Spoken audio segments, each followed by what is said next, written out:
വീണ്ടും വരുന്നവനായ കർത്താവായ യേശുക്രിസ്തുവിൻ്റെ ധന്യമേറിയ നാമത്തിൽ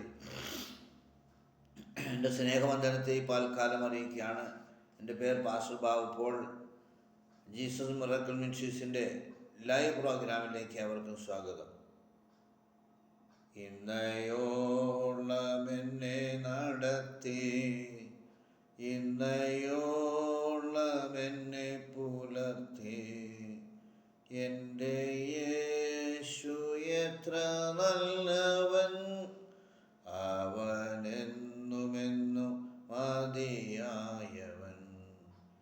എൻ്റെ പാപഭാരമെല്ലാം തൻ്റെ ചുമലിൽ ഏറ്റുകൊണ്ട് എനിക്കായി കുരിശിൽ മരിച്ചു. എൻ്റെ യേശു എത്ര നല്ലവൻ, എൻ്റെ യേശു വന്നിടുമ്പോൾ തിരുമാർവോടണഞ്ഞിടും ഞാൻ. പോയപ്പോൾ താൻ വേഗം വരും, എൻ്റെ യേശു എത്ര നല്ലവൻ. സ്തോത്രം. ദൈവനാമത്തിന് മഹത്വം ഉണ്ടാകട്ടെ. ഏത് പ്രതിസന്ധിയിലും നീ വീണു പോകുകയില്ല. നിന്റെ ഹൃദയം ഉറച്ചിരിക്കും. സങ്കീർത്തനക്കാരൻ പറയുന്നത് പോലെ നീ സമാധാനത്തോടെ കിടന്നുറങ്ങും. നിന്നെ കരുതുന്ന, നിന്നെ കാത്തുപരിപാലിക്കുന്ന ഒരു വാത്സല്യ കരം നിന്റെ കൂടെയുണ്ട്.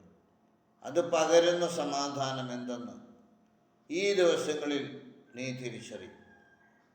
എല്ലാം നഷ്ടപ്പെട്ട്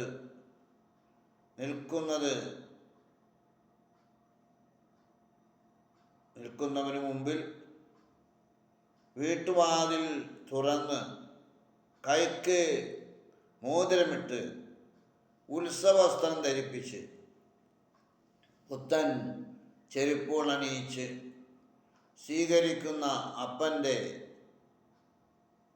സാന്നിധ്യം നൽകുന്ന സമാധാനം നിന്നിലേക്ക് ഒഴുകിയെത്തുന്നത് പോലെ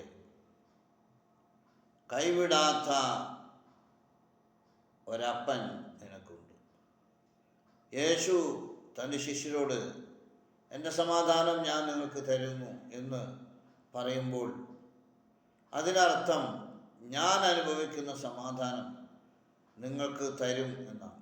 യേശു അനുഭവിക്കുന്ന സമാധാനത്തിൻ്റെ ആഴം തന്നെ കൈവിടാത്ത അപ്പനുണ്ട് എന്നതാണ്. ആ പിതാവിനെയും പുത്രനെയും നമുക്ക് വേറിട്ട് കാണാൻ കഴിയില്ല. യോഹന്നാൻ 10:30 യേശു പറയുന്നു, ഞാനും പിതാവും ഒന്നാണ് എന്ന്. അടർത്തി മാറ്റാൻ കഴിയാത്ത വിധം പിതാവും പുത്രനും ഒന്നാണ്. യോഹന്നാൻ 10:32 പറയുന്നത് പിതാവ് പുത്രനെ ഏകനായി വിടുന്നില്ല എന്നാണ്. അതെ, താൻ ഒരിക്കലും ഒറ്റയ്ക്കല്ല. തന്നെ കൈവിടാത്ത പിതാവ് തൻ്റെ ഒപ്പമുണ്ട്. എന്നാൽ പുത്രൻ്റെ സമാധാനമായിരുന്നു.